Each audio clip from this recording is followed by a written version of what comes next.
ဖေမာဇလ621ရပ်ကွက်ပရဟိတအသင်းမှကြီးမှုပြီးတော့1328ခုနှစ်ကစပြီးတော့ဝါတွင်းမှာအဖိတ်နေတိုင်းတန်ဃာတော်ကောင်း400ကိုဆွန်းလောင်းခဲ့တယ်ပွဲသည်ဒီကနေ့8ကြိမ်မြောက်ဒီနှစ်ဆိုကြပါစို့8နှစ်မြောက်အဲ့ဒီကဲဆိုကျင်းပတဲ့ပွဲမှာဆွမ်းလောင်းပွဲကြီးမှာဘုန်းကြီးဟောရမယ်တရားပွဲဖြစ်တယ်ဒါကြောင့်အလုံးတကာဓမ္မတွေဒီကနေ့တော့ဖြင့်ဘုန်းကြီးတရားဟောပြလိမ့်မယ်လို့လည်းမထင်ပါဘူးဘုန်းကြီးစိတ်ထဲလည်းမဟောတော့ဘူးလို့စိတ်ဒုံဒုံချထားတယ်မိုးရီအကြီးကျယ်ရွာလိုက်တော့သို့တော်လည်းပဲပရဟိတအသင်းကလူကြီးမင်းများဘုန်းကြီးထံကားနဲ့ရောက်ရှိလာပြီးတော့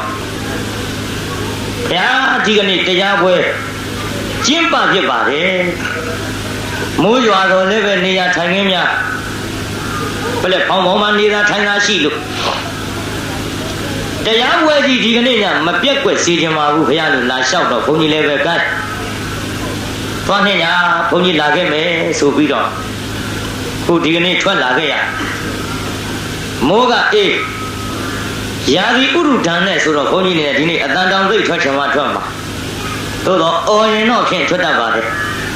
ဒီလိုမျှခေါ်ရမှာပေါ့လေဘုန်းကြီးခု42နှစ်ပိုင်းရောက်လာတော့ကျမ်းမာကြီးကခါတိုင်းကမဟုတ်ဘူးနေမကောင်းဘူးရဲ့လို့လည်းမရှိပါဘူးအတွင်းဥရုပြဲပြီးဘုန်းကြီးအတန်နဲ့ဖောက်ပြန်နေတာ16ဘွဲလောက်ရှိသွားပြီ16ရက်လောက်ရှိသွားပြီတရားပွဲကတညမှနားရမရှိဘူးဟောလို့အတန်တော့မထွက်ဘူးလားထွက်တာပေါ့អော်တဲ့ခါတော့သို့တော်လည်းပဲဘုန်းကြီးမှာနည်းနည်းပင်မမောနေတယ်ဒါကြောင့်စကလုံးတစ်လုံးနဲ့တစ်လုံးခါတိုင်းလိုခတ်သွက်ခတ်ဆက်တစ်ခါဟောရင်မောလာတယ်ပြိတ္တာသို့တော်လည်းခင်ဗျားတို့ကုသိုလ်ပေါ့လေခံတယ်လို့ရှိရင်လည်းတာရှိနာနိုင်ပါပေါ့ခါတိုင်းတော့ကျုပ်သိမ့်မဟောဘူးတောပွဲတွေတောင်သိမ့်မဟောဘူးတချို့တောရဒေသတွေမှာဆိုလို့ရှိရင်ကျန်ဒီကံဆရာတော်တရားပွဲဆိုရင်ကက်ဆက်တီအတန်ကိုနာထားရတော့ဘုန်းကြီးလူကိုယ်တိုင်မြင်ရလို့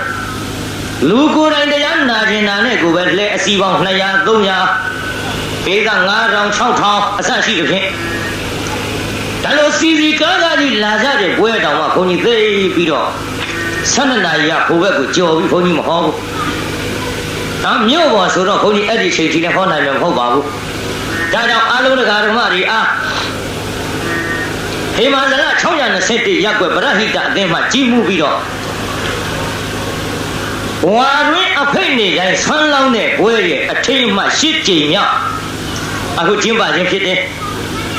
ဒါကြောင့်အားလုံးတရားဓမ္မတွေယခုချိန်ကစပြီးတရားဟောဖို့ပဲရှိပါတယ်။ဒါတရားပွဲဖွင့်ရအောင်လက်အုပ်ချီပြီးနောက်ကညီညီလေးဆိုကြအနန္တ5ပါးကိုရှိခိုးပါ၏ခရာနောက်ထပ်2ကြိမ်ဆိုလိုက်ပါဦး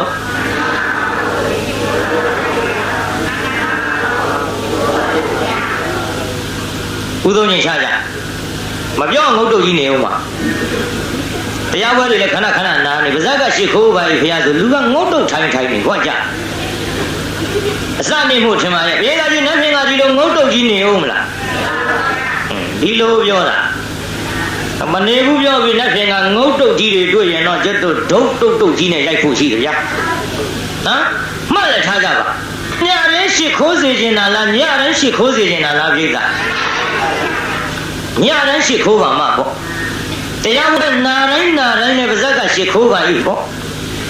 ကဲဒီကဲဆိုအနန္တ5ပါးရှိခိုးဖို့သတိပေးပြီးတဲ့နောက်ဆွမ်းလောင်းတဲ့ပရဟိတအသင်းကြီးအတွက်ဒီကနေ့ဒါနပိုင်းဆိုင်ရာကိုပဲဘုန်းကြီးနောက်ပိုင်းမှာအမှောင်ဘဝသူ့နောင်တဆိုတဲ့ဇတ်ထုတ်ကိုဘုန်းကြီးဟောမလို့ရေဘူးနဲ့ခဏမပါရင်ຫນွေကာမှသိကြဒါနနဲ့သီလမပါရင်သေကာမှသိရဆိုတဲ့လောကစကားအရာခင်ဗျားတို့ကြားဘူးတဲ့အတိုင်းနောက်ပိုင်းမှာအမှောင်ဘဝသူ့နောင်တဆိုတဲ့ဇတ်ထုတ်ကိုဘုန်းကြီးဟောပေးပါရှေ့ပိုင်းမှာတော့ဖြင့်တရားနာရင် တရားနာကြတဲ့မန္တလေးရွှေမြို့တော်သူရွှေမြို့တော်သားများကျွတ်တို့ပုထုဇဉ်နှစ်ပိုင်းရှိတဲ့အ내ကကလျာဏပုထုဇဉ်ပိုင်းလေးဖြစ်အောင်နည်းနည်းလမ်းညွှန်းပြီးတော့လှူတဲ့တားတဲ့နေရာမှာဝန်မလေးအောင်ဆောင်ရွက်ပြီးတော့ပြုစုနိုင်ရန်အတွက်ဘုန်းကြီးဒါနာခန်းနဲ့နည်းနည်းစထားပါဒီတော့ပုထုဇဉ်လို့ဆိုတာနှစ်မျိုးရှိမှတ်ထားကြဘေးဒါကြီးပုထုဇဉ်ဆိုတာဘယ်နှမျိုးရှိဖြေကြကလေးတွေနဲ့ကြည့်ပြမထားနဲ့လူကြီးတွေကဖြင့်ခေါင်းငါမလီကြော့ကြပါစို့ဗျာဆိုဟိုဘက်ကယထာကံကိုသူတို့လုံအောင်မအော်နိုင်ဘူးဟောရတာကဘုရားကြီးနာကတ်လို့မိထားကံနဲ့ကားကံနဲ့လူကံနဲ့ဒီကြားနဲ့ခမရတို့အတန်ကထွက်ပါမှဗျကျိုးစားပြီးတော့အတန်ထွက်ကြဘာလို့လို့ပရိသတ်ကိုဒါတော့ခိုင်းနေရတာတုန်းဆိုတော့ခမရတို့မှန်မှဘုရားတင်မှဘုရားဖြေတဲ့အချိန်ခါမှာဘုန်းကြီးအသက်ရှူခွင့်ရပါဘုန်းကြီးမှနားခွင့်ရတရက်မှမနာပဲဟောနေတဲ့ဘုန်းကြီးဆိုတော့ခမရတို့အကူအညီပေးရလဲရောက်ပါတယ်နော်ပါရမီဖြည့်ရလဲရောက်ပါတယ်ဒါကြောင့်အတန်လေးများကြိုးစားပြီးတော့ထွက်ကြတို့အော်ရမယ်ပြောတာမဟုတ်ပါဘူးမှန်လေးတော့လူတိုင်းထွက်ပေးပေါ့ရှက်စရာမဟုတ်ပါဘူးကြောက်စရာမဟုတ်ပါဘူးကဲဒီတော့ကောင်းပြီပုထုဇဉ်ဘယ်နှမျိုးရှိနှစ်မျိုးရှိပုထုဇဉ်နှစ်မျိုးကဘယ်သူနဲ့ဘယ်သူလဲလို့ဆိုတော့အန္ဓပုထုဇဉ်နဲ့ကလျာဏပုထုဇဉ်မှတ်နော်အန္ဓပုထုဇဉ်နဲ့ကလျာဏပုထုဇဉ်ပြောကြည့်သမ်းပါအန္ဓပုထုဇဉ်ဆိုတာပုထုဇဉ်အကန့်အန္ဓပုထုဇဉ်ဆိုတာမြန်မာလိုပြန်တော့ဘယ်လိုပုထုဇဉ်ပါလဲပုထုဇဉ်အကန့်ပြည့်စုံအောင်ဖြေလိုက်ကလျာဏပုထုဇဉ်ဆိုတာပုထုဇဉ်အကောင်းကလျာဏပုထုဇဉ်ဆိုတာဘယ်လိုပုထုဇဉ်လဲပုထုဇဉ်အကောင်းဒါဖြင့်ပုထုဇဉ်နှစ်မျိုးရှိတယ်နှစ်မျိုးကဘယ်သူတွေလဲပုထုဇဉ်အကန်းနဲ့ပုထုဇဉ်အကောင်းပါဗျာကဲနှစ်မျိုးကဘယ်သူတွေပါလဲမှတ်လို့သေသေးချာချာတရားနာတာနားထောင်ကောင်းလုံးလေးလာကြတာလားမှတ်မိအောင်လာကြတာမှတ်မိအောင်လာရင်ကြိုးစားမှတ်ကြဒီတော့ပုထုဇဉ်အကောင်းအကန်းကိုဘုန်းကြီးခင်ဗျားတို့ပုထုဇဉ်အကောင်းဖြစ်စေခြင်းဟာကျမ်းဂန်ဟုသုတလေးနည်းနည်းတော့ပြောရမှာပေါ့ယတ္တခန္ဓာအာယတနာတိဗေဒေတုဥက္ကဟပရိပု္ပ္ပာယောနိသောမနတိကာရောနတိသောအန္ဓပုထုဇနောယတ္တေတံအဋ္ဌိသောကလျာဏပုထုဇနောလို့ဒီတိုင်းပြရှင်းရှင်းပြောရရင်အကျဉ်ပုထုဇဉ်ပုဂ္ဂိုလ်သည်သင်အံလက်ကျက်ခြင်းဆွေးနွေးမေးမြန်းခြင်းနှလုံးသွင်းကောင်းခြင်းမှန်တော့သင်အံလက်ကျက်ခြင်းဆွေးနွေးမေးမြန်းခြင်းနှလုံးသွင်းကောင်းခြင်းအဲ့ဒီသုံးပါရှိနေရင်ကလျာဏပုထုဇဉ်အကောင်းလို့ခေါ်သည်သင်အံလက်ကျက်ခြင်းဆွေးနွေးမေးမြန်းခြင်းနှလုံးသွင်းကောင်းခြင်းအဲ့ဒီသုံးပါမရှိတဲ့ပုထုဇဉ်ကိုအန္ဓပုထုဇဉ်အကန့်လို့ခေါ်သည်ဘယ်ကမှတ်စမ်းဘုန်းကြီးပြောပြီးမေးမလို့သင်အံလက်ကျက်ခြင်းဆွေးနွေးမေးမြန်းခြင်းနှလုံးသွင်းကောင်းခြင်းကြံပြောကြည့်တာညီလေးသင်အံလက်ကျက်ခြင်းဆွေးနွေးမေးမြန်းခြင်းနှလုံးသွင်းကောင်းခြင်းကဲနှစ်ခေါက်လောက်ထပ်ဆိုစမ်းပါနောက်က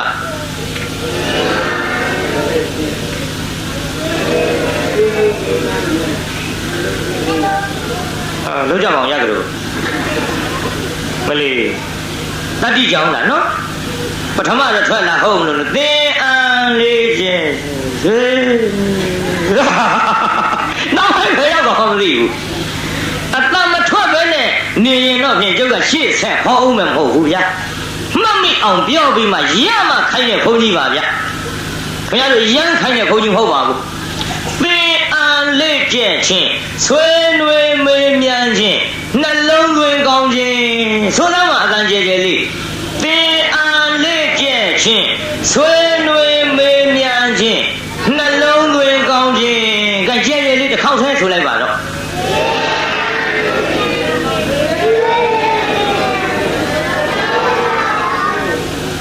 မမိမလားအိမ်ပါပါမလားလမ်းခလုတ်တိုက်လို့မြန်ပြောင်းမလား ဟာကလေးရတော့ပြောက်ဟုတ်တယ်လူကြီးတွေငိမ့်နေပုံထောက်တော့ကျုပ်တော့ပြောက်လိမ့်မယ်ထင်တယ်မပြောက်နဲ့အိမ်ထီအောင်ယူသွားကြအဲ့ဒီသုံးခုရှိနေရင်ကလျာဏပုထုဇဉ်လို့ခေါ်တယ်ပုထုဇဉ်အကောင်းအဲ့ဒီသုံးခုမရှိရင်အန္တပုထုဇဉ်အကန့်လို့ခေါ်တယ်ဒီတော့တရားနာပရိသတ်ကြီးကြုံမဲအောင်မဲ့ပုထုဇဉ်အကောင်းဖြစ်ခြင်းလားအကန့်ဖြစ်ခြင်းဟေးအကောင်းဖြစ်ခြင်းဘယ်နှခုရှိရမှာတော့ဟေးသုံးခုပါလေနှစ်ခုကဘာလာလိုက်ပြီပြောခဲ့ပြီကဟဲ့ပုထုဇဉ်အကောင်းဖြစ်ခြင်းဘယ်နှခုရှိရမှာ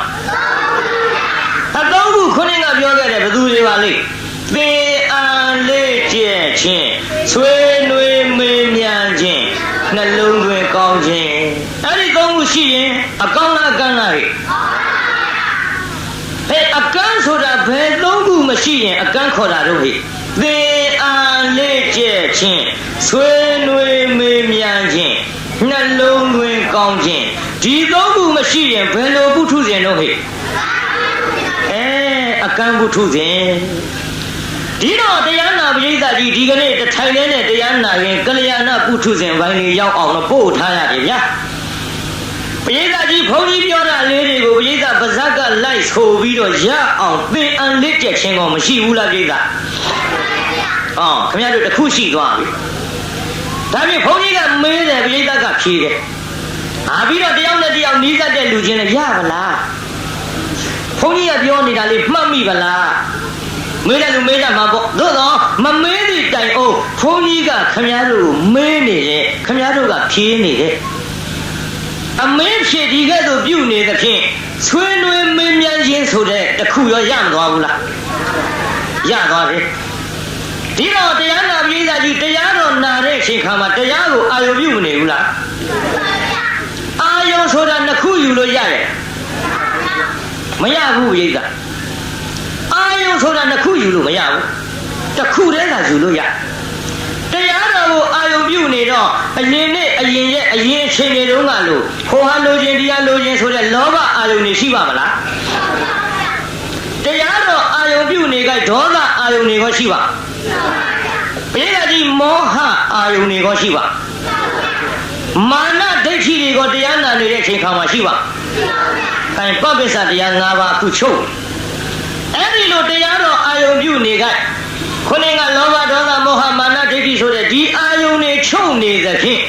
ပရိသတ်ရဲ့စိတ်တစ်လုံးလေးဟာတရားတွေကိုနှလုံးသွင်းထားခြင်းကြောင့်ပရိသတ်ရဲ့နှလုံးသွင်းကတော့မကောင်းဘူးလားပရိသတ်ဒါဖြင့်သင်အံလက်ကျက်ခြင်းလည်းရနေပြီ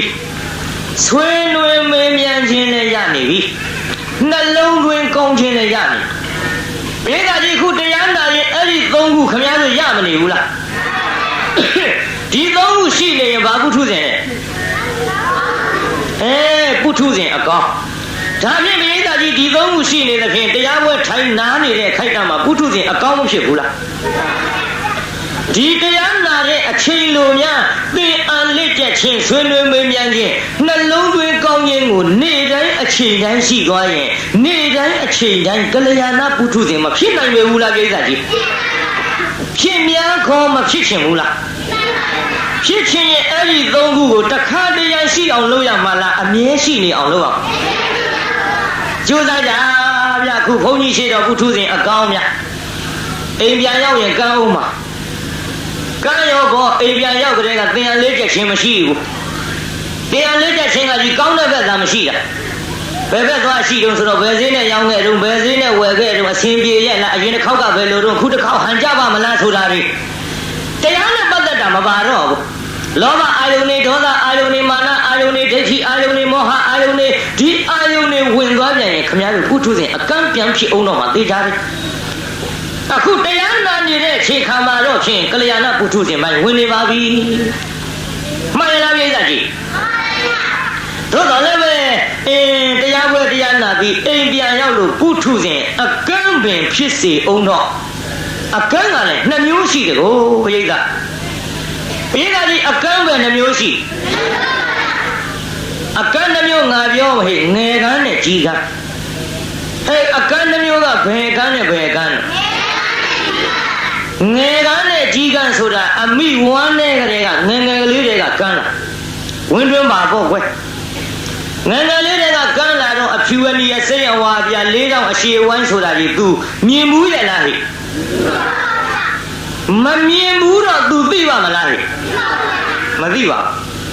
အသက်ကြီးမှကန်းတဲ့လူကြတော့ငယ်ငယ်မကန်းခင်တုန်းကမြင်ထားတာလေးတွေကို तू များပြောပြ तू မသိဘူးလားဟဲ့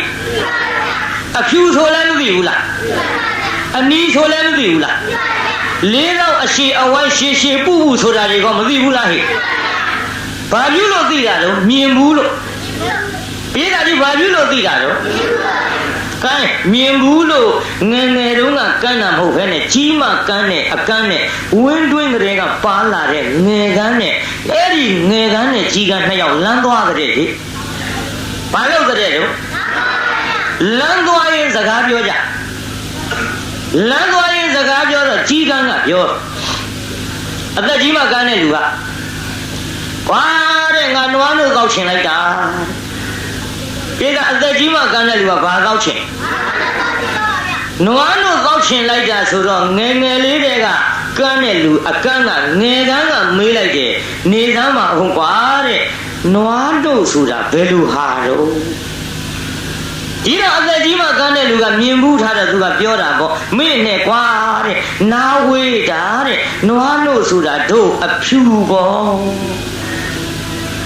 ဒီတော့ငယ်ငယ်လေးတွေကကန်းတယ်မမြင်ဘူးတဲ့လူကထပ်ပြောတယ်နေသားမအောင်ကွာတဲ့အဲ့ဒီအဖြူကဘယ်လိုဟာတော့လမ်းတော့ဆုံးပုံမပေါ်မေ့နဲ့ကွာတဲ့ပြောရတာလက်ဝင်တာတို့အဖြူဆိုတာထုံးခဲကြီးလို့ပေါ့ဒီတော့ဟောပြန်မေးတယ်နေသားမအောင်ကွာတဲ့ထုံးခဲကြီးကဘယ်လိုဟာတော့ဒီလမ်းဆုံးပုံမပေါ်ဘူးမေ့ကွာတဲ့ပြောရတာဟန်မကြလိုက်တာအကန်းချင်းလူလည်းလုတ်တယ်လည်းမအောင်မေးနဲ့ဟေးဟောအဖြူဆိုတာတို့ဗျိုင်းကလေးလို့ပေါ့ကွာဒီတော့ဟောပြန်မေးတယ်နေပါဦးကွာတဲ့အဲ့ဒီဗျိုင်းကလေးကဘယ်လိုဟာတော့ကဲမင်းပါဇက်နဲ့ပြောနေလို့တော့အကန်းချင်းဆိုတော့လေမြင်အောင်မကြည့်တတ်တော့ခွက်ကြတာဟောလက်နဲ့ကန်ကြည့်ရအောင်ငါပြမှာဟောတာဗျိုင်းလေးကွာဒီနေရာကနှုတ်သီးကွာဒီနေရာအတောင်မှန်ကွာဒီနေရာခြီတော့ကွာမလက်ကလေးကောက်ခွေးပြီးတော့ပြလိုက်လက်ကလေးကောက်ခွေးပြီးတော့သေးသေးချာချာပြလိုက်တော့ငယ်ကန်းကစမ်းကြည့်ပြီးတော့ဗာပြောဟေးမင်းနွားလို့မတော့ချင်ပါဘူးကောက်တိကောက်ခွေးကြီးကဲငယ်ကန်းနဲ့ကြီးကမကွာဘူးလားပြိဿဟေးအကန်းကြီးတော့အတူတူပဲမဟုတ်လားဟေးဒါပေမဲ့လို့အသက်ကြီးမှကန်းနဲ့ကြီးကန်းကမြင်ဘူးတာမှန်သမျှပြောပြရင်မသိဘူးလားဟေးအငယ်ငယ်လေးတုန်းကကန်းတဲ့လူကမမြင်ဘူးတော့ဘူးဘယ်သူပြောပြပြသူသိဖို့လွယ်ပါမလားဟေးဒါကြောင့်တရားနာပရိသတ်ကြီးကျုပ်တရားဝဲမှာအခုခမည်းတော်ပုထုဇဉ်အကန်းမဟုတ်ခဲနဲ့တရားနာနေတဲ့အခိုက်အတန့်မှာတော့ဖြင့်သင်အန်လက်ကျက်ခြင်းဆွေးနွေးမေးမြန်းခြင်းနှလုံးသွင်းကောင်းခြင်း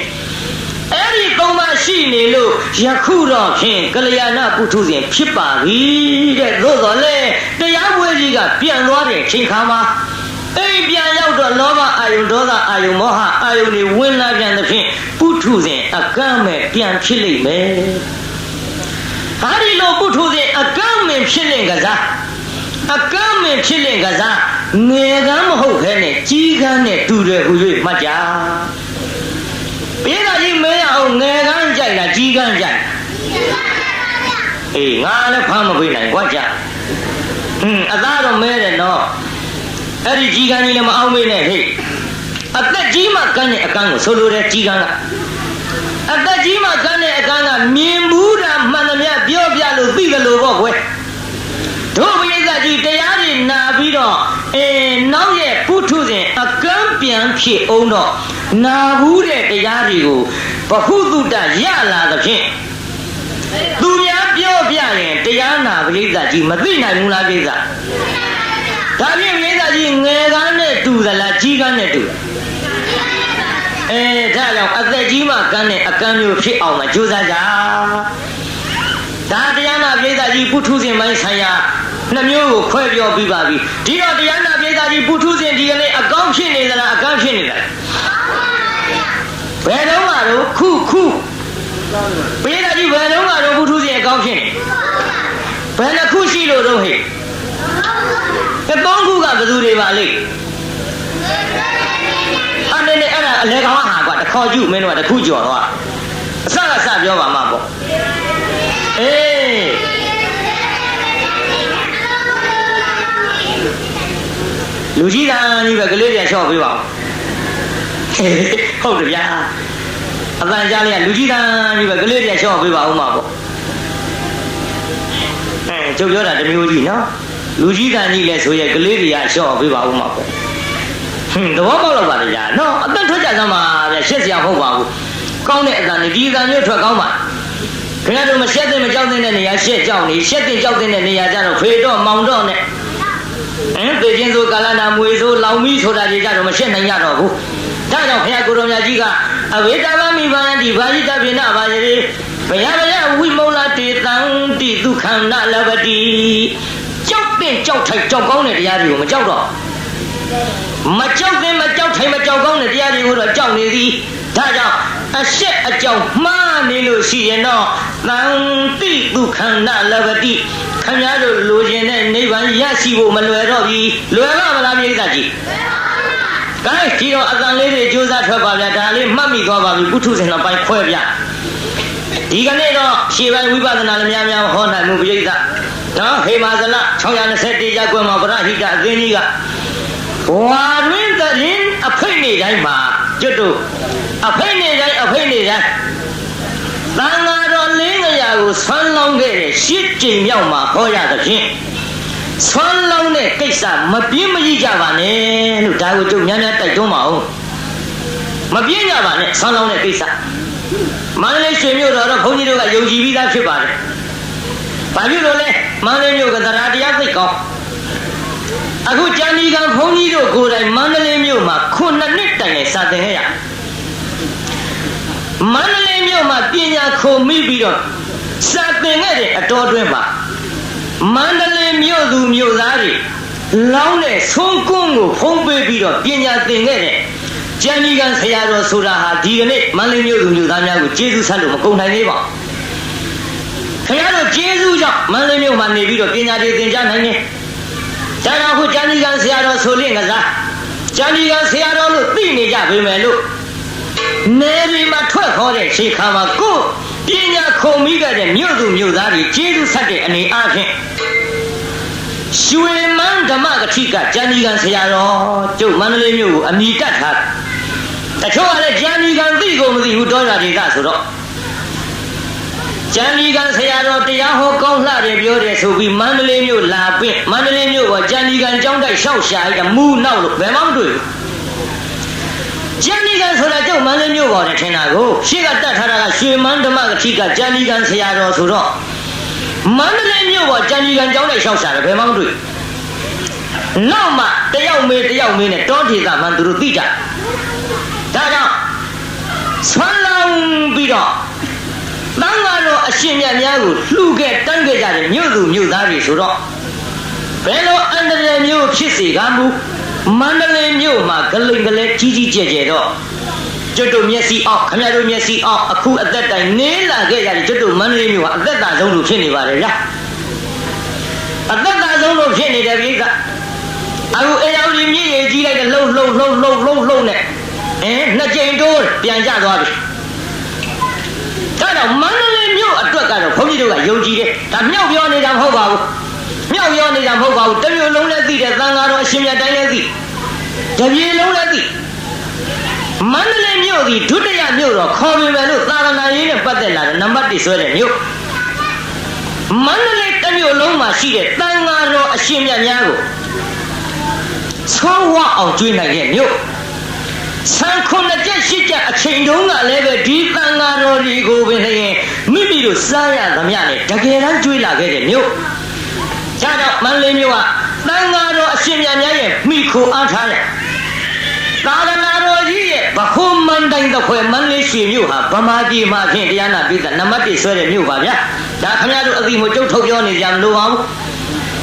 ယဉ်ကျေးမှုနဲ့ပတ်သက်လာတော့လေတရားနာပြည်သက်မန္တလေးမြို့နံပါတ်1ဆွဲပါပဲကျုပ်ဒါတွေလည်းခဏထည့်ပြောတယ်ဘာလို့လဲမန္တလေးမြို့ပေါ်မှာရေပက်ကြတယ်တရားတွေ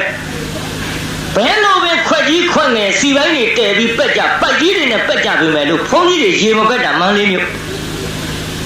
ကျောင်းမန္တလေးမြို့ပေါ်ကဖြတ်သွားတယ်တရားနာပြည်သားမြင့်ငယ်ဘက်သွားတရားဟောတဲ့ကြံတွင်ကျုပ်ရေတစ်စက်မှမစင်ဘူးဘယ်စင်မလို့ဝိဇ္ဇာမန္တလေးမြို့ကသာသနာအလံတက်ထားရင်သိကလေးတွေကစားပြီးတော့ဘုန်းကြီးရေမပက်ဘူးဒါပေမဲ့နော်ကမ်းလာရင်တော့သူတို့ပက်ချင်လို့ခွက်တွေနဲ့ရွယ်ကြ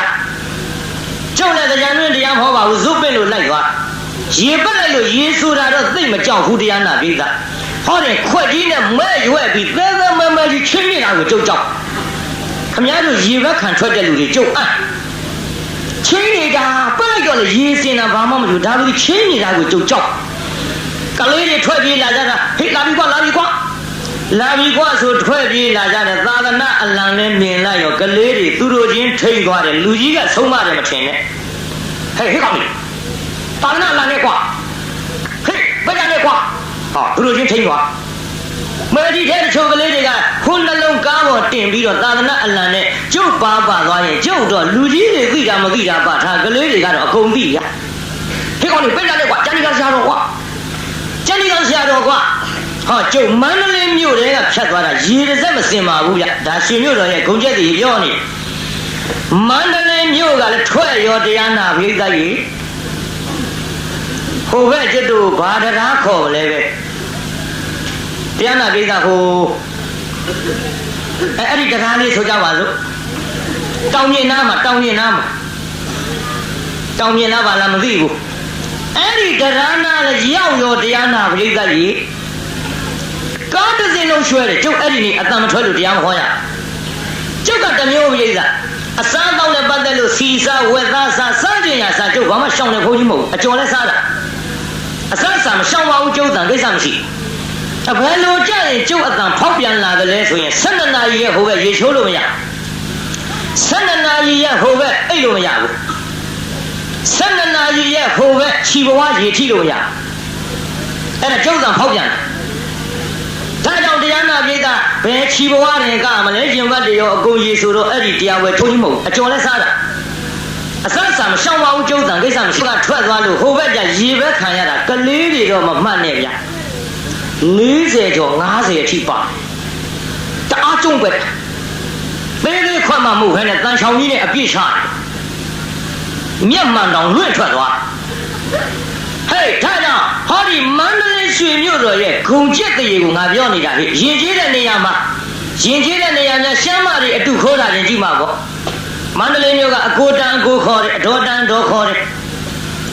အမောင်လေးတန်မောင်လေးခေါ်တယ်အမတန်အမခေါ်တယ်မန္တလေးမြို့ရဲ့ရင်ကျေးမှုဒါတပြေလုံးလည်းသိကြပါလေကြုံပြောစရာမလိုပါဘူးရှမ်းမတွေတော့အတုခိုးတယ်ရှမ်းနေဗမာပြည်မန္တလေးမြို့ရောက်လာတော့မန္တလေးသူတွေကကျွေးကြမွေးကြတကောပရိသတ်ပကံမြတ်ကပကံမြတ်ကြီးရှေ့ထိုးပြီးတော့စားတာစားပါအာမနာကြပါနဲ့စားကြစမ်းပါစားတာစားပါအာမနာကြပါနဲ့စားကြစမ်းပါမဲလောကုပြုငါလို့တော့ရှမ်းမတွေကအတုခိုးသွားအတုခိုးပေဒီရှမ်းမတွေသူတို့ပြေရောက်တော့ဇကားကနည်းနည်းလွဲသွားမန္တလေးသူတွေအတုခိုးပြီးပကံများကြီးလည်းရှေ့ထိုးပြီးရဲ့ရှမ်းမတွေကစားပါအာမနာရင်ကြက်ကြက်စားပါအာမနာရင်ကြက်ကြက်ကြီးစားပါနှစ်ရမဲ့လူလက်ရွံ့သွားတယ်ဒါကြောင့်မန္တလေးသူတွေကိုရှမ်းမတွေတောင်အတုခိုးတာပါပြိဿရင်ကျေးတဲ့နေရာမှာ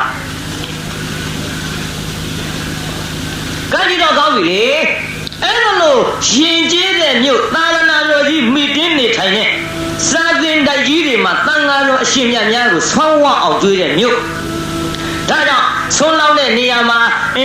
ရွှေမြို့တော်ကြီးမန္တလေးမြို့မှာရွှေဗလာမှုအနာကုစရာမလိုတော့လဲပဲကျွတ်တို့ကပူတယ်လို့မရှိတာမို့လို့ထပ်ပြီးသတိပေးရပါတယ်ဗျာဆုံးလောင်းတဲ့ကိစ္စမပြေးကြပါနဲ့ဆိုကြပါစို့ဟေမာဇလရဲ့621ရပ်ကွက်ကပရဟိတအသင်းကနေပြီးတော့ဒါတို့တော့လှူလိုက်ပြီလေလူကြီးတွေလောင်းတာပဲဟာဒီတစ်မျိုးတော့ပါနဲ့လူကြီးတွေလောင်းပြီးတာပါပဲဒီစီမျိုးနဲ့ရပ်မထားနဲ့ဟာဆုံးလောင်းတဲ့ကိုယ်တိုင်ကိစ္စမှာတဟချိကကိုယ်တိုင်လူရင်ပို့ပြီးကျေးဇူးရှိတာဟာဒီအတိကလေးနဲ့ကိုယ်တိုင်လူရင်တဲ့စိတ်ကလေးတွေကိုများစွာမွေးကြမကောင်းဘူးလားပြိဿကြီးတချို့သိပြင်းတာနော် သိပြင်းတာပြင်းတော့ဘသူတွေများစွာပြင်းလို့ဆိုတကားတွေပို့ဆိုးတကားကြီးတွေကြကြလူဆိုင်ကြဗျခင်ဗျားတို့နောက်ကောက်ကြမလို့နောက်ကောက်ကြတာရှင်းရှင်းပြောရရင်များကျမ်းဂန်နဲ့တွေ့ရကျွတ်တို့တာဝရိန္ဒနတ်ပြည်မှာနတ်သားတယောက်နတ်သမီး1000တောင်ရှိတယ်ဗျတကားတို့ခင်ဗျားတို့သနာလို့ပြောနေတာနောက်ကောက်ကြနေမယ်ကဲနတ်သားတယောက်နတ်သမီး1000နဲ့ဗျနတ်ပြည်နတ်သားနဲ့ပြီးဘာပြုလို့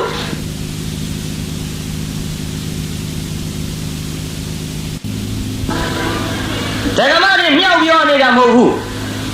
ဒကာတို့နောက်ကောက်ကြမှာကိုသနာလုံးကြည့်လေခုတရားပွဲကြည့်ဒကမတွေများဥပုပ်ကြောင်းသွားကြည့်ဒကမတွေများအရေးတန်သွားကြည့်ဒကမတွေများဒီတော့ခမည်းတော်ကပြောမှာပွဲတော့ရောဆိုတော့လေအဲ့ဒါလည်းများတာပဲယူဘာလို့မိမတွေများနေမှမသိကဲဒကမတွေလည်းစဉ်းစားတော့အဖက်ဖက်ကလှည့်တွက်လိုက်တော့ယောက်ျားဖြစ်တဲ့ပုဂ္ဂိုလ်ရှားကြပြီဗျယောက်ျားဖြစ်တဲ့ပုဂ္ဂိုလ်ရှားတဲ့အချိန်မှာယောက်ျားဘဝရလာတဲ့တကားတို့နောက်ကောက်ကြမှာကိုအင်မတန်စိုးရိမ်လာပါသည်ဆုံးလောင်းတဲ့နေရာကြည့်ဗျာဆုံးလောင်းတဲ့နေရာဟောမိမတွေအလောင်းများကျွတ်တော့မန္တလေးနေတုန်းကဆုံးခံစားခဲ့ရတဲ့ဘုန်းကြီးသပိတ်ပိုက်ဆုံးခံထွက်သွားတက္ကမလောင်းနဲ့ဆွန်းတဲ့တက္ကမလောင်းနဲ့ဆွန်းသပိတ်ထဲဘယ်ရင်းကများလို့တက္ကမကြီးလောင်းတာများတက္ကမကြီးကအလွန်ပြင်းတာပြိဿဘုန်းကြီးရကြွလာဆုံးလေးထလောင်းရမှာကစအင်မတန်ပြင်းဟာဘုန်းကြီးကြွလာပြီဆွန်းလောင်းသူကိုယ်တိုင်ထလောင်းငရဲကြီးတဲ့အတိုင်းကလေးခိုင်းတော့ဟဲ့အောင်ပါလေးဟဲ့ကောင်လေးဒီတိုင်းခိုင်းကျုပ်လေးဟောမန္တလေးရောက်ခါစားကတရားနာပြိဿသပိတ်ကြီးပိုက်ပြီးတော့ဆုံးခံထွက်သပိတ်ကြီးပိုက်ပြီးတော့ဆုံးခံထွက်တဲ့အချိန်မှာဆုံးစလုံးကြီးအငွေ1000တောင်းနဲ့တတ်ထားတဲ့တရားနာပိဿလူမမြင်ရင်တော့မရက်ပါဘူးလူမြင်တော့ကျွတ်တို့တောကတက်ကြီးပွားတဲ့ပွဲစားနဲ့တူပါရင်ရောင်တုံးကြီးနဲ့ထိုင်းနေဆေးဘောလေးကြီးလက်ကျန်းညှက်လို့လက်ဖက်ရည်ချမ်းမကန်တော့ကျုပ်ကဝေရက်ရောပိဿကြီးဆုံးစလုံးကြီးမြင်လို့ဝေရက်တော့တကယ်ဆိုကိုယ်တိုင်ထလောင်းလိုက်ပါလားမလောင်းဘူးဗျပြင်းပုံပြောနေဟေးတော်ကြီးကိုတော်လေးဆွမ်းရနေတဲ့ဆွမ်းထွက်လောင်းပါတဲ့မဏိနေဘူးလားပြီမဲဘုန်းကြီးလူတွေနဲ့တူတယ်ဗျမဏိဆိုတာအုတ်ခေါင်းပြောတယ်ဟေးတော်ကြီးဆွမ်းထွက်လောင်းပါကိုတော်လေးမဏိနေဘူးလားပြီအိမ်ထဲကတခွန်းနဲ့မကြဘူးနှစ်ခွန်းပြောတော့နဲ့တော့ဆွမ်းလောင်းတာငရဲကြီးတာကြလို့ကျုပ်ချက်တုံးပြုတ်တော့မအားလက်လို့ကိုယ်တိုင်ထွက်လောင်းလိုက်ပြီးရောအဲ့ဒါလို့မအားသေးဘူးဆိုတော့လေအဖိုးကြီးမနေတာတော့ဆုံးစလုံးကြီးကိုင်းပြီးတော့ဆုံးထွက်လောင်းလာဆုံးထွက်လောင်းတော့လေရိုးရိုးမဟုတ်ဘူးဗျတရားနာပိဿမြေကြီးနဲ့ဘောက်ဘက်နဲ့တယောက်ထဲရံဖြစ်ထွက်မြေကြီးနဲ့ရံဖြစ်တာဖြစ်ရောပေါ်ပြဆုံးထလောင်းရကလေးကလည်းဖရိတ်တော့ပကံတဝဲတစ်ပြက်လေးနဲ့ဆေးဘောလေးအရှူပြက်တာကိုအရှူပြက်တော့တရားနာပိဿကျုပ်ချီရောက်လာပြန်တော့လေမန္တလေးမြို့ဆိုတာတန်ခါစစ်အောင်လောင်းရတန်ခါစစ်အောင်တစုံးစီလောင်းရတာ तू ကမဟုတ်ဘူးဗျကျုံးသပိတ်ထဲဇွန်းကြီးနဲ့ဆွန်းနေအကုန်ရက်ချကျုပ်ကတော့တရားတရားရှိတာမရှိတာအပထားလို့အကုန်ရက်ချတဲ့ကကျုပ်တော့ပြုံးနေဒီထဲအိမ်ထဲကဒကမာကြီးကလှမ်းပြောတယ်ကျုပ်လည်းအာနာတယ်နဲ့တူပါရဲ့ဖိုးကြီးနောက်ကိုတော်ကြီးကြံသေးကနော်ကြားဘူးဖိုးကြီးနောက်ကိုတော်ကြီးကြံသေးကနော်ဒီတော့လူရင်းတွေရဲ့စကားဗျဒကာကြီးတွေမှတ်ချင်မှတ်သွားပေါ့ဟာဆွလောင်းတာပဲဖောက်တဲ့ထားလောင်းမနေနိုင်တာကိုကုံသွားပြီးရောပေါ့အကုန်ရက်ချဒီတော့ကျုပ်စိတ်ထဲသထာရမသထာရတော့မသိဘူးဒီအဖိုးကြီးလောင်ညာ3ယောက်လောက်တွေ့ရင်ငါသပွေရှမ်းနေဒါကျုပ်တွေ့ကိန်းစေနာကြီးမရှိတော့ထဲမတွေ့ဘူးလေကိုဝဖို့အရေးကြီးတာကိုဒါကြောင့်တကားတွေကလည်းလက်ဖက်ရည်တော့ပြဆေးလေးတော့ပြအလုတ်ပြမှာစိုးလို့ဆွန်းထွက်လောင်းမှာကိုဆွန်းထွက်လောင်းရမှာကိုအင်မတန်ပြင်းကြပါစီတကားတို့နောက်ကောက်ကြမှာကြကြကယူဆိုင်ကြကယူဆိုင်ကြနတ်ပြည်နတ်သားတယောက်နတ်သမီး1000နဲ့နော်ကဲဒီတော့တရားနာပိဿကြီးဟိုတကားတွေကြီးလှဲ့ပြောနေတော့ဒကမာကြီးတွေကသူတို့ကိုမပါဘူးရှိနေရောကဲဒကမာကြီးတွေပြင်းတာပြောရအောင် ကျွတ်တို့တက္ကမကြီးတွေကတော့ဖယားလက်ထက်ကစပြင်းပြင်းတာကြီးတက္ကမကြီးတွေဘယ်တော့မှစပြင်းတာတော့ဖယားလက်ထက်ကဟောဖယားလက်ထက်ကကျွတ်တို့ပုံနာလင်မယားရှိပုံနာလင်မယားကကျွတ်တို့ပုံနာကြီးကဥပေးခြင်းလို့ဒီလိုခေါ်တယ်ပြင်းတာပုံနာကြီးကဘယ်သူတဲ့တော့ဥပေးခြင်းပုံထဲမှာကြီးကဒေါ်ပြင်းနဲ့ပြိဿကြီးပြိဿကြီးပုံထဲမှာကြီးကဘယ်သူတော့ကဲဥပေးခြင်းဆိုတဲ့ပုံနာကြီးနဲ့ခုနကဒေါ်ပြင်းဆိုတဲ့ပုံထဲမှာကြီးထမင်းစားကြပုံနာကြီးကလမ်းဘက်ကြောပေးစားအိမ်ဘက်မျက်နှာပြုပုံထဲမှာကြီးကအိမ်ဘက်ကြောပေးပြီးတော့လမ်းဘက်မျက်နှာပြုစားသည်ပြိဿကြီးလမ်းကတစုံတယောက်လာရင်ဘသူကမြင်ရပါမလို့လမ်းဘက်လှည့်တာဘယ်သူပါလိမ့်ပုံထဲမှာကြီးဒီတော့လမ်းကတစုံတယောက်လာရင်ဘယ်သူမြင်ရပုံထဲမှာကြီးမြင်ရမှာပေါ့အဲ့ဒီလိုထမင်းစားနေတဲ့အခိုက်အတန့်မှာကျွတ်တို့ရဲ့သုံးလောကထော်ထားဂေါရမမြတ်စွာဘုရားကတပိတ်ကြီးပိုက်ပြီးဆုံးခံကြွလာပြီဗျဆုံးခံကြွလာတော့ထမင်းစားနေတဲ့ပုံနာလင်မယားရဲ့အပမှာဝင်ပြီးတော့ဆွမ်းရပုံနာကြီးကပဲမြင်လိုက်ပုံထဲမှာကြီးကဘုရားကိုမြင်တယ်မြင်တော့ပုံထဲမှာကြီးကဆွမ်းထလောင်းမလားအောင်ပြီမလောင်းအော်ဆွမ်းထလောင်းလိုက်ရင်တော့နောက်ထပ်ထမင်းချက်ရမှာပြင်းတာဘုရားလက်ထက်ကစပြင်းတဲ့ဒကမာကြီးတွေကဆွမ်းနေထလောင်းလိုက်ရင်ထမင်းမလောက်ရင်ထချက်ရမှာပြင်းစရာကြီးအလေတော့လဲပြင်းစရာကြီးမို့ငါမလောင်းကျင်လို့နေတော်လဲပဲတော်တော်ကြာရင်တော့ကြွကောင်းပါရဲ့ဆိုပြီးတရားနာပြီးသားမျက်ခွန်လေးပြန်ဖုံးထားဘုရားကလည်းမကြွဘူးတော့ကြဘုရားကြွလောက်ပြီးထင်လို့မျက်ခွန်လေးလှန်ကြည့်လိုက်မကြွတော့ဇွဲကောင်းတဲ့ကူတော်ကြီးတော့ကြမျက်ခွန်လေးလှန်ကြည့်လိုက်ဘုရားကမကြွခက်တော့တာပဲအတိတ်စထဗန်းနေကတော့ဇုံးမှာဖရလို့ငါပါဇက်ကဆိုလိုက်ရင်လည်းပုံနာကြီးပြီလို့ပုံနာကြီးကအပင်းဝါဒနာပါလို့အရက်ထဲကဥပေးခြင်းတောင်ခေါ်ကြတယ်သူထလှူတော့မှာပဲသူလှူလိုက်ပြန်တော့လဲထမင်းမလောက်ထက်ချက်ရမှာများပြင်းစရာကြီးကဲမဖြစ်ပါဘူးလေပုံနာကြီးလည်းမသိရအောင်ငါတော့ကာယဝိညာဉ်နဲ့သိစေရမှာပဲဆိုပြီးဖယားကိုအတိတ်စထဗန်းတွေတတိတော်တို့အိမ်မှာကြော်ပြီးတော့တော်ရအိမ်တို့ဆွရတော်မူပါဖယားကတော့စုံးမှာဖယားလို့ဗဇက်ကမလျှောက်ဘဲနဲ့ပုံလေးပါကြီးကခန္ဓာကိုယ်နဲ့သိအောင်ဆိုပြီးတော့ဖယားမျက်စပ်ပြပြကိုဗျာဒီကပုံလေးပါကြီးဖယားပဲလို့လုပ်ပြလိုက်ဖယားမို့သာပေါ့ခုခေတ်ဆိုဒုက္ခဖြစ်ပြီဘူးလားကြီးစံတရားနာပြိတ္တာမျက်စပ်ပြပြမျက်စပ်ပြပြတော့ဘုရားကိုယ်တော်မြတ်ကိုရှင်းရှင်းကတော့သွားတဲ့အသွားခိုင်းဘုရားကိုယ်တော်မြတ်ကလည်းပုံနှင်းမကြီးငါ့ကိုကာယဝိညာဉ်နဲ့သိစေတယ်ငါဘုရားကလည်းကာယဝိညာဉ်နဲ့သိစေမဟဲ့လို့ဟောတရားနာပြိတ္တာဘုရားကိုယ်တော်မြတ်ကရွှေအလုတ်ကမထုတ်ဘဲနဲ့ခေါင်းရမ်းပြလိုက်တယ်သွားဘူးပုံနှင်းမကြီးကွာကြသွားဟောတော်ဘယ်နဲ့ဟာကြီးပါလဲမလီသွားတော့လို့ခန္ဓာကိုယ်နဲ့သိစီသူကမသွားဘူးတဲ့ကောင်းရမ်းပြဒီတော့ပုံနှင်းမကြီးဇွဲကောင်းလှကြီးလားဆိုပြီးရည်တာပေါ့ပြိဿပုံနှင်းမကြီးရည်တော့ပြိဿရေပုံနာကြီးမလုံဘူးယမလုံဘူးဆိုတာစိတ်ပြောတယ်မလုံဘူးပြိဿကြီးစားရင်တော့ရင်ပုံလေးမှကြီးရည်တယ်တန်တော့ငါထိုင်တာဟာမကြလို့လားပြင်းထိုင်ရည်တော့မယ်ဒီလိုလည်းမဟုတ်ဘူးဟဲ့ဘာပါလဲအော်ငါပါဇက်များထမင်းလုံးတွေကတ်နေလို့လားလက်လေးနဲ့တရက်ပြီးတော့ပြန်စားရည်တော့မယ်ပြိဿဟောဘာပါလဲအခုတည်းထိရည်တော့မှာလားပုံထဲမှာကြီးမျက်နှာသေးသေးချာချာကြည့်ပြီးဘာများပါလိမ့်မတုံးလို့စဉ်းစားတော့ပုံထဲမှာကြီးကသူ့ကြည့်တာမှမဟုတ်ပဲနဲ့တရားနာပိဋကသူ့ခေါင်းပေါ်ကျွတ်တို့ကြော်ပြီးတော့3-4တောင်လောက်ကြော်ကြည့်နေတာတွေ့ရ အဲ့ဒီတော့မှပုံနာကြီးစဉ်းစားတယ်တန်းငါနောက်တယောက်ရောက်နေပြီချင်းနေတယောက်ရောက်နေတဲ့ချင်းနေဆိုပြီးတော့နောက်လေလှဲ့ကြည့်လိုက်ရောဟောဘွားကနေဆိုဖယားရွှေမျက်နှာတော်ကြီးနဲ့တွေ့ဟာမိုက်လိုက်တဲ့ပုံလေးမကြီးတကယ်ဆိုဖယားကြွလာတာငါအတိမပေးပဲနဲ့ဗျာဝင်းတွင်ယူပမာဏရီလိုက်တာငါအများရီလေသလားအောင်မေဖယားသူ့ရီစရာအောင်မေနေချင်ပါရဲ့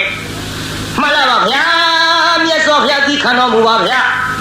ဖယားတပည့်တော်မမြင်မိလို့ပါဗျာတပည့်တော်ပုံလေးမကြီးဆွမ်းလောက်ရမှာအလွန်ပြင်းတဲ့နာမည်နဲ့လိုက်တဲ့မဲပြင်းမို့ပါဗျာအရှင်ဗျာတပည့်တော်တို့ဆုံးလောင်းခြင်းတော့လည်းပဲအခုစားနေတဲ့ထမင်းတွေစားဆဲဖြစ်လို့အရှင်ဖယားအလှခံတော်မူပါသလားဖယားရှောက်ရောပြုအလှခံတော်မူပါသလားလို့ရှောက်တော့ဘုရားကိုယ်တော်မြတ်ကအမိန့်ရှိဟဲ့ပုံနာတဲ့ငါတို့မုနိညီမှန်ယဟန်ဆိုတာစာဦးကိုလည်းအလှခံတဲ့ပုံနာကြီးစားစဲကိုလည်းအလှခံတဲ့ပုံနာစားကျွင်းကိုလည်းအလှခံတဲ့ပုံနာတဲ့ဗျဘုရားဟောတာလေးမှတ်ထားကြပါတရားနာပိဋကကြီးမန္တလေးမြို့သူမြို့သားတွေမှတ်သွားကြမြို့စားဥတဲ့ဗျစားစဲတဲ့ဗျစားကျွင်းတဲ့အဲ့ဒီသုံးခုစလုံးအလှခံတဲ့မြို့ကဲကျွတ်တို့စားဥလေးကစပြောကြလို့စားဥဆိုတာကမိမိတို့မစားခင်ဥရှားပြထမင်းအိုးပေါင်းလေးခုခတ်ပြီးတော့လှူတာကိုစားဥလို့ခေါ်တယ်ဗျာတချို့များကြတော့လူကြီးမိဘတွေကဆုံးမကြဟဲ့တန်ဃာတော်ဆုံးမလောင်းရသေးဘူးနော်လူကြီးမိဘတွေမစားရသေးဘူးနော်ခရီးသွားစရာရှိရင်ဟဲ့ဥချမ်းစားကြဟောဥဖြားဖြားလေးခြံပြီးတော့စားသွားလို့ရှိရင်ရတယ်ဒါကြောင့်ဥချမ်းစားကြလူကြီးတွေကဒီလိုပြောကြအခုတော့ဥချမ်းစားကြမဟုတ်ဘူးတရားနာပိဋကစကားကရွေ့ပြီးတော့ဥချစားကြဖြစ်ပိဋကကြီးခုစကားကဘယ်လိုဖြစ်နေရောဥချစားကြဆိုတဲ့အတိုင်းခုခေတ်လူတွေကလည်းဥဖြားဖြားကြီးအကုန်ချကြိတ်ကြတော့တာပဲစကားကလွဲကုန်တာကိုမှတ်ကြနော်ဥချမ်းစားကြစားဥစားကြကိုလှူတာစားဥကိုလှူတယ်လို့ခေါ်ပြီးကဲတရားနာပိဋကစားစဲနေနေပြောကြစို့စားစဲဆိုတာထမင်းပကံများတဲ့မှာထမင်းတွေဟင်းတွေဘလဝေကလေးလိုနယ်ပြီးတော့စားနေတဲ့ခိုက်တာတန်ဃာတစ်ပါးကြွလာလို့အဲ့ဓာတွေကိုမသက်မပြတ်နှိုက်လူတဲ့စားစဲကိုပြောတာမဟုတ်စားစဲဘုန်းကြီးပြောမယ်နားထောင်ကြည့်စားစဲဆိုတာလေထမင်းစားတဲ့ကိုကလှူမဲ့စေတနာကရှေ့ပြေးထားပြီးသားငါထမင်းစားနေတဲ့စားစဲအချိန်ကာလမှာအလှခံပုဂ္ဂိုလ်ရောက်လာရင်လှူမဲ့ဆိုတဲ့ရည်ရွယ်ချက်ရှိပြီးသားဒါကြောင့်ထမင်းစားတဲ့အချိန်ခါမှာတရားနာပိဋကဟောပကံများတဲ့ကိုလေထမင်းတွေအကုန်လုံးဟင်းစားဟင်းနာဖြစ်အောင်စားထမင်းလေးတစ်ပိုင်းကိုပကံများဟိုဘက်မှာတတ်တတ်ပုံပြီးတော့ကိုယ့်ဘက်ကတစ်ပိုင်းကိုသာလျှင်စားတယ်ပိဋကဟိုဘက်တစ်ပိုင်းကိုဟင်းစားမလူရဘူးတဲ့အကယ်၍အလှခံပုဂ္ဂိုလ်ရောက်လာလို့ရှိရင်ငါစားစဲရောက်လာရင်လှူမယ်ဆိုတဲ့စေတနာနဲ့အဲ့ဒါလိုစားနေတဲ့အခိုက်အတန့်ကိုစားတဲ့ပကံပြားတွေကဟိုပဲအစွန်းကတန်တန်ပြန်ပြန်ထားတဲ့ထမင်းကိုပိုင်းထားတဲ့ထမင်းကိုလှူနိုင်တဲ့အဲ့ဒါစားစဲလှူတယ်လို့ခေါ်တယ်ပြိဿမှတ်သွားကြနော်လှူကောင်းပုံတွေလှူကောင်းပုံတွေကလေးလိုနေထားတဲ့ထမင်းစားဟင်းစားတွေနဲ့ရောထားတာတွေကိုလှူတာပြောတာမဟုတ်ဘူးဗျစားစဲကဒါတော့ဆိုသဘောပေါက်ပိဋကကြီးသဘောပေါက်ဗလားကဲစားကျွင်းပြောကြအောင်ဆိုစားကျွင်းဆိုတော့မိမိတို့စားလို့မကုံလို့ပကံများတွေကဟိုတဆုပ်ဒီတဆုပ်လမ်းပက်တဲ့ထမင်းစားညာကိုလှူတာကိုစားကျွင်းလှူတယ်လို့ပြောတယ်မဟုတ်ဘူးနော်မဟုတ်ဘူးပြိဿသတိထားကြစားကျွင်းဆိုတာဘယ်လိုဟာပြောတာပါလဲစားကျွင်းဆိုတာလေထမင်းစားကြတဲ့ကိုကငါတို့တအိမ်သားလုံးထမင်းစားပြီးတောင်မှတန်ဃာတော်ကဆွန့်ချိန်မိကြွလာရင်ဆုံးကတ်နိုင်အောင်ဆိုပြီးတော့ဒီမဲ့ထမင်းအိုးတဲ့ခူးတဲ့ရောင်းမနဲ့ဟင်းအိုးတဲ့မကော်ဘူးတဲ့ပြိဿဟင်းအိုးတဲ့ကော်တဲ့ဇွန်းနဲ့ထမင်းခူးတဲ့ပြိဿကြီး ငါတို့တအိမ်သားလုံးစားပြီးတောင်မှလန့်လန့်ပြတ်ပြတ်ကျွင်းကြမ်းနေတာကိုတန်ဃာတစ်ပါးကြွလာရင်ဆုံးကတ်နိုင်အောင်ဆိုတဲ့စေရနာရှိပြည့်တဲ့တမင်သက်သက်တန်တန်ရှင်းရှင်းချွင်းချမ်းစေတဲ့ဆွမ်းကိုလှူတာကစားကျွင်းကိုလှူတယ်လို့ခေါ်သည်မှတ်ကြဗျစားကျွင်းနဲ့အလူခံတဲ့ဆိုပြီးကိုမကုံလို့ပကံများတဲ့တလုံးနှလုံးနေထားတာတွေခိုးပက်မဲ့ဒီပက်မဲ့ဟာကိုလှူတာမျိုးမဟုတ်ဘူးဗျတချို့ကလည်းပယုတ်ဒုက္ခပြောတတ်တယ်မကောင်းကြောင်းဖို့တဲ့မလုပ်ပါနဲ့ဗျဘုန်းကြီးတွေဆိုတာကောင်းကောင်းစားနေကြခင်ဗျားတို့သိကြလားနဲ့ဒါတော့ပြိဿကြီးစားဘူးရဲ့စားစဲရဲ့စားကျွင်းရဲ့သိပလားပြိဿကြီးပြိဿကြီးသဘောပေါက်ပလားဖြေကြသမ်းပါပြိဿကြီးသဘောပေါက်ပလားဒီလောက်ဆိုတော်သေးခင်ဗျားတို့နေနိုင်တာအဲ့ဒီလိုဘုရားကိုယ်တော်များလည်းမိတ်လိုက်ပါလေရောမှန်လားပါဗျာဘုရားကြီးတော်သည်စားစဲဖြစ်တဲ့ထမင်းတွေကိုဆောင်းအဖြစ်လှူဒန်းမရစေပါဗျာလို့တန်တန်ပြန့်ပြန့်ပိုင်းထားတာကိုပုံနာကြီးကအကုန်ထား၍လှူလေတော့ဒီပြိဿလှူပြီးတော့ဘုရားကိုကြော့ပြိဿရေလှူပြီးတော့ဘုရားပုံနာကြီးကြော့မှတော့ပုံနေမှကြီးလည်းမနေနိုင်ဘူးရှစ်ခိုးတယ်ဗျကျုပ်လေတရားနာပြိဿအဲ့ဒီဇတ်ထုတ်ကိုကျုပ်စာမေးပွဲဖြေတုံးကဘာသာပြန်ဖြေရတကောဗျစာမေးပွဲဖြေတုံးကအဲ့ဒီစာတွေ့လိုက်တော့ကျုပ်စိတ်ထဲအောင်းမိမိပုံနေမှကြီးပြင်းလိုက်တာဖယားမှုသာပေါ့ကျုပ်စိတ်ထဲပြင်းလိုက်တာဖယားမှုသာပေါ့ရှစ်ခိုးနေတဲ့ချိန်ခါမှာနှစ်ဖူးနဲ့ခြီတောင်းနဲ့ကလည်းကန့်နေဒါလောက်ပြင်းတဲ့ပုံလေးမှကြီးငါတို့လိုဦးစင်းလေးတွေဆိုရင်ရောင်ကလေးတော့ခတ်လိုက်ချင်တယ်လို့ငယ်ငယ်တုန်းကဘာအခုမရှိပါဘူးအဲ့ဒီစိတ်ပြင်းလို့ဒါကြောင့်တရားနာပိဋကကြီးအဲ့ဒါလို့လှူဒန်းတဲ့ချိန်ခါမှာဘုရားကိုယ်တော်မြတ်ကဆွမ်းကြိုး၅ပါးကိုဟောတော်မူပါသည်ပိဋကကြီးဆွမ်းကြိုးပဲနှစ်ပါးရှိကဲဆိုကြည့်သားနောက်ကကျဲကျဲလွင်လွင်လေးအာယုန်ဒေတိဝန္နံဒေတိဒုက္ခံဒေတိဗလံဒေတိပฏิဘာနံဒေတိ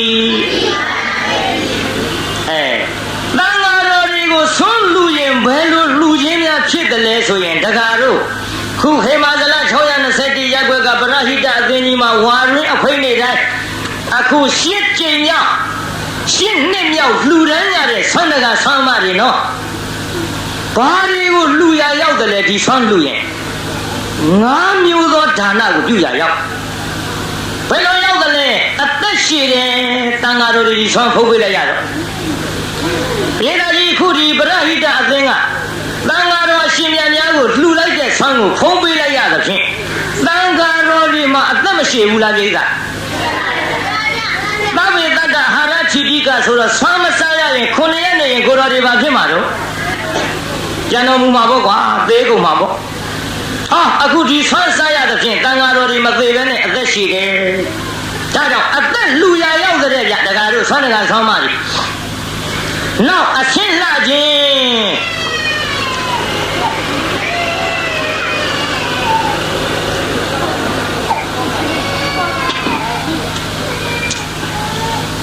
မထတော့နောက်တစ်ခုကအရှင်းလှခြင်းပါဇက်မပေးရင်မလုံးနဲ့ခေါ်သွားကြည့်ကြတယ်လေလောက်ကလည်းကွဲပါဇက်တို့ပါရင်ဝေးရောက်ပါ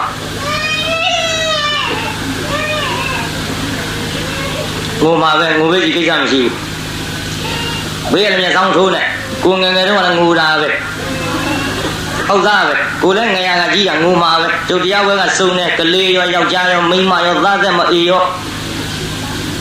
စုံအောင်နာပေါ့ဗျငိုတော့ရထားတာပေါ့တိတ်တော့ဆက်ဟောတာပေါ့ရပါတယ်ဒီဟဲ့တချို့မိန်းမတွေကဆင်ကျင်မြင်းကြီးကကန်းတာအလွန်ပဲတရားတော့နာကြမှာရဲ့ကလေးငယ်လို့များမနာရဘူးဆိုရင်ခင်ဗျားတို့မိန်းမတွေခွေးအထိတရားနာရမှာမို့ဟုတ်သားပဲအရင်တယောက်မှမကြည့်သေးပဲနဲ့နောက်တယောက်ကဘယ်လိုလုပ်လို့ငဲငယ်လိုက်လာမှာမသိတော့နာရမှာမဟုတ်ဘူးဘာလို့တော့ညငိုတော့ရထားတာပဲတိတ်တော့ဆက်ဟောတာပေါ့ကဲဆက်ကြပါစို့ဗျကြားနေရောအဆင်းလူရရောက်တဲ့ဗျပိဋကကြီးကိုဆွမ်းမဖုံးပေးရတဲ့ကိုတော်နဲ့ဆွမ်းဖုံးပေးရတဲ့ကိုတော်နဲ့ဘယ်ကိုတော်ကလှအေးမင်းတို့သိပါတယ်ကွာဆွမ်းစားရမှလှတာပေါ့ကွ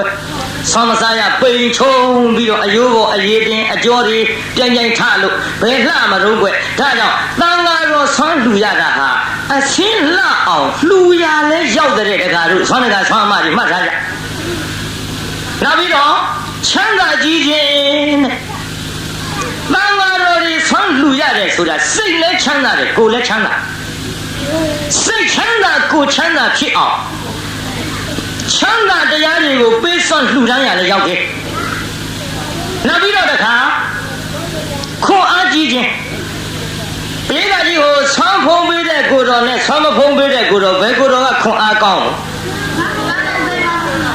ဆွမ်းစားရမှာခွန်အားဗလားပြည့်ဒါတော့ခွန်အားလှူရလဲရောက်တဲ့ဗျနောက်တစ်ခုကတရားနာပိဋကကြီးသံဃာတော်အရှင်မြတ်များဒီဆန်းကိုခမည်းတော်လှူတဲ့ဆန်းကိုမဖုံးပေးရရင်ဖယားရဲ့အဆုံးအမသာသနာလို့ခေါ်တဲ့စာပေပရိယတ်ဒီကိုသင်အန်လက်ကျက်နိုင်မှာမလားပြိဿဘယ်သင်အန်လက်ကျက်နိုင်လဲခမည်းတော်ဆန်းကိုဖုံးပေးရသဖြင့်ဒီစာပေကျမ်းကနေသင်အန်လက်ကျက်နိုင်ခြင်းကြောင့်ပညာဉာဏ်နဲ့တိုးပွားလာအောင်လှူရခြင်းကြောင့်ပညာလှူရလဲရောက်တဲ့ဗျဒါကြောင့်တရားနာပရိသတ်ခမည်းတော်မန္တလေးမြို့ကနေပြီးတော့ဆွမ်းဒါနာကြီးပြုကြတဲ့ပုဂ္ဂိုလ်တွေသံဃာတော်အသက်ရှည်အောင်ဆွမ်းလှူရခြင်းကြောင့်အသက်ရှည်တဲ့အကျိုးတရားတွေခမည်းတော်ခံစားရမယ်သံဃာတော်တွေအရှင်းလှအောင်လှူလိုက်တဲ့ဆွမ်းဒါနာကြောင့်ခမည်းတော်အရှင်းလှတဲ့အကျိုးတွေခံစားရမယ်သံဃာတော်တွေစိတ်ချမ်းသာကိုယ်ချမ်းသာဖြစ်အောင်ဆွမ်းလှူဒန်းရခြင်းကြောင့်ခမည်းတော်စိတ်ချမ်းသာကိုယ်ချမ်းသာဒါတွေကိုခံစားရမယ်အတန်ဃာတော်တွေခွန်အားကြီးအောင်လှူရခြင်းကြောင့်ခင်ဗျားတို့ခွန်အားမလားကြီးတဲ့အကျိုးတရားတွေခံစားရသံဃာတော်တွေဉာဏ်ပညာအတွက်ထွန်းကားအောင်လှူရခြင်းကြောင့်ခင်ဗျားတို့တို့ဖြစ်လေရဘဝဉာဏ်ပညာကောင်းနိုင်တဲ့ပိဋကဒါကြောင့်ပိဋကကြီးဆိုကြည့်စမ်းပါအသက်ရှည်ခြင်းအရှင်းလှခြင်းချမ်းသာကြီးခြင်းခွန်အားကြီးခြင်းပညာကြီးခြင်းမှတ်မိပါလားကဲမမီးရင်ပြောကြည့်စမ်းဖြည်းဖြည်းလေး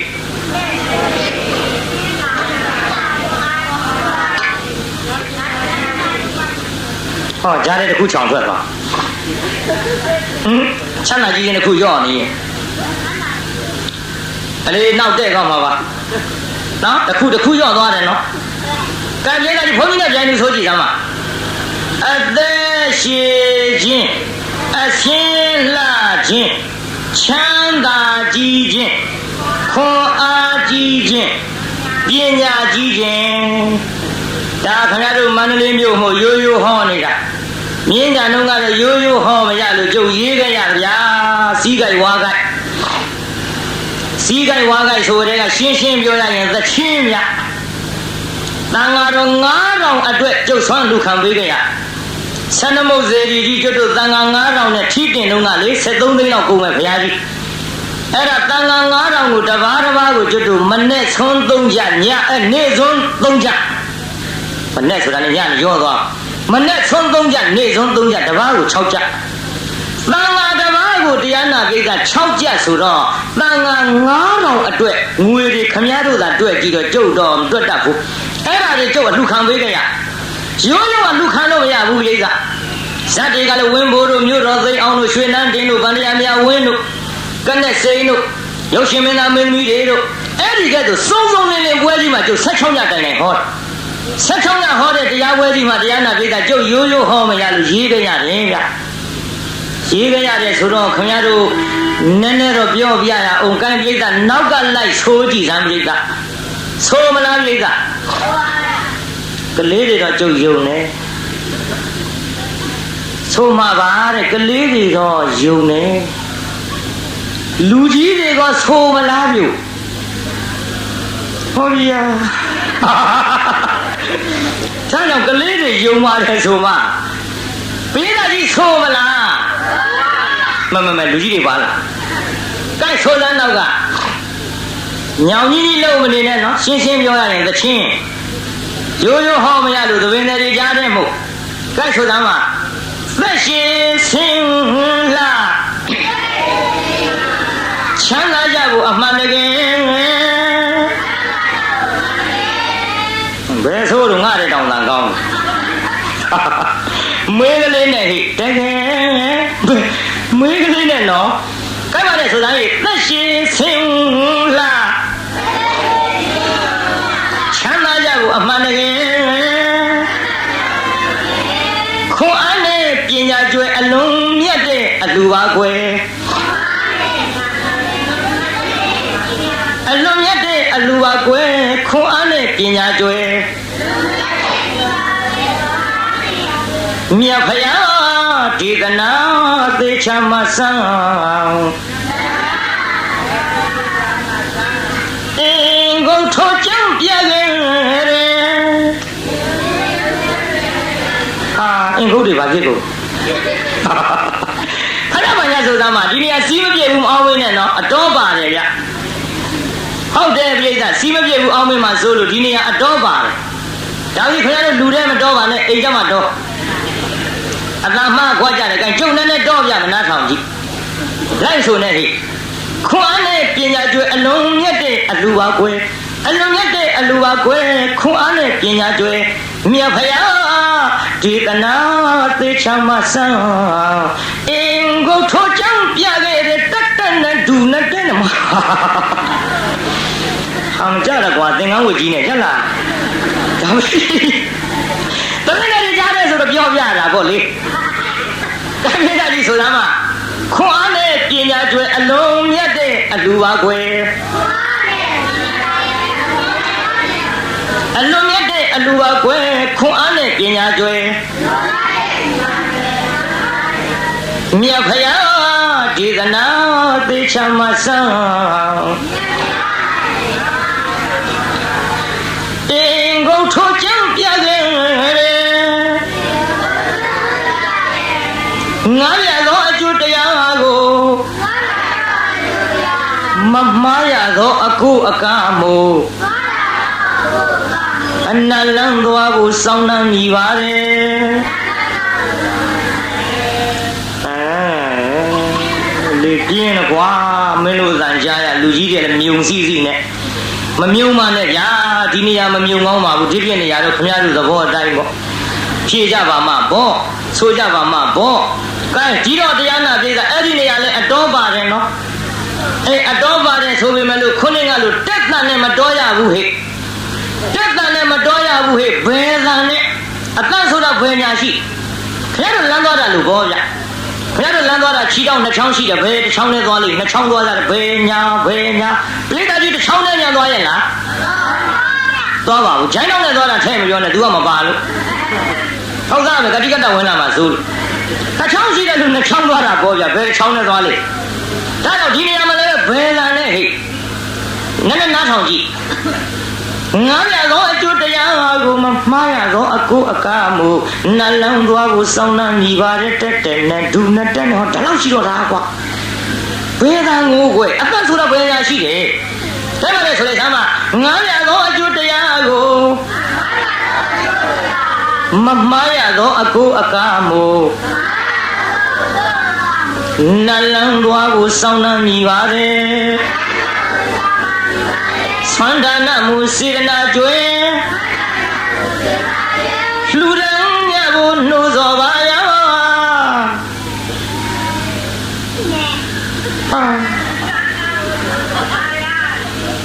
ဒီလိုလုပ်ပါမှာပေါ့တချို့ကလူလေတွေဒဲတလုံးနဲ့ကတ်တုတ်တကြော်လည်းမကြော်တော့ပဲနဲ့အစအဆုံးဆိုဒဲကျဲလောင်းလောင်းမဟုတ်တိုးတိုးလေးဒီတော့တရားနာပြေးကအခုဟေမာဇလကျွတ်တို့621ရက်ွက်ပရဟိတအသင်းကြီးမှာဆွမ်းလုံးရတဲ့ဆွမ်းတကဆွမ်းအမကြီးအတွက်ဟိုတန်ခါ9000အတွက်ကျုပ်တဘာကိုမနဲ့ဆွမ်း3ချက်နေဆွမ်း3ချက်တဘာ6ချက်အတွက်ငွေရီအလူခံပေးကြတဲ့ကရေးတဲ့စာလေးကိုကျုပ်ဖောက်တယ်ချရပါလို့ဗျာဒါကြောင့်တရားနာပြေးကကြီးမပြင်းမကြီးနဲ့လူတန်းကြစမ်းပါတကားတွေပြင်းတဲ့အပိုင်ကိုလည်းမပြင်းနဲ့လို့ခေါင်းကြီးတိုက်တွန်းပြီးပါပြီဒါကမတွေပြင်းတဲ့အပိုင်ကိုလည်းမပြင်းကြပါနဲ့တဟတိကမြောက်လူတန်းကြပါလို့ကျုပ်တိုက်တွန်းပြီးပါပြီဆွမ်းလူကြတဲ့ဒါနဆွမ်းအကျိုး၅ပါးကိုလည်းကျုပ်ဟောပြီးပြီဒါကြောင့်ဒီကနေ့ညရှေ့ပိုင်းမှာဓလောက်နဲ့ပဲခိတ္တရက်ဆိုင်ပြီးကျုပ်ဟာပတိုင်းပြေးပါဦးမယ်ဗျာဒါနာအောင်မလို့ပြိဿနားတဲ့အချိန်ခါမှာတော့ခင်ဗျားတို့တက်ဆန်းရလူတန်းနေကြဖြစ်ပါရဲ့ကျုပ်40ပြည့်ကစပြီးတော့မွေးနေ့ကျင်းပလာတဲ့အခု 42နှစ်တန်ခါ42ပါးဓမ္မ42ကျပ်စီလူးလို့အဲ့ဒီကိစ္စတာဝန်တောင်မှရက်လေးတွေခိုထားတဲ့ကြားတွေကအခုမနာရဘူးတရားနာကိစ္စဒါကြောင့်ခင်ဗျားတို့လှူဒန်းတဲ့ကိစ္စသာသနာပိတ်မှန်ကြီးအတွက်မိမိတို့တတ်ဆွမ်းသမျှလှူဒန်းကြရန်ကြုတ်တိုက်တွန်းရတော့လည်းပဲခဏခဏလှူးနေတဲ့တရားတော်တွေဆိုတော့လှူခံရတာလည်းအာနာပြီရုပ်မန္တလေးရွှေမြို့တော်ကြီးအာနာပဲမဲလို့လည်းများများရမှဂျင်းတဲ့ဘုန်းကြီးဆိုတော့ကြည်ရှုသလုံးကြတော့ကိုက်ထားကြောင့်ဗမာပြည်နာမမေ့မလျော့မပေါ့မဆန်တော်တည်းရနဲ့တန်ပါရိထမိမိတို့ရှိမှန်သမျှလွယ်နဲ့တူပါလာလို့မပင်ပန်းရသေးပါဘူးဆိုရင်ဖြင့်ကြိုးစားပြီးတော့သာလူတော်နိုင်ရပါစေကုန်သ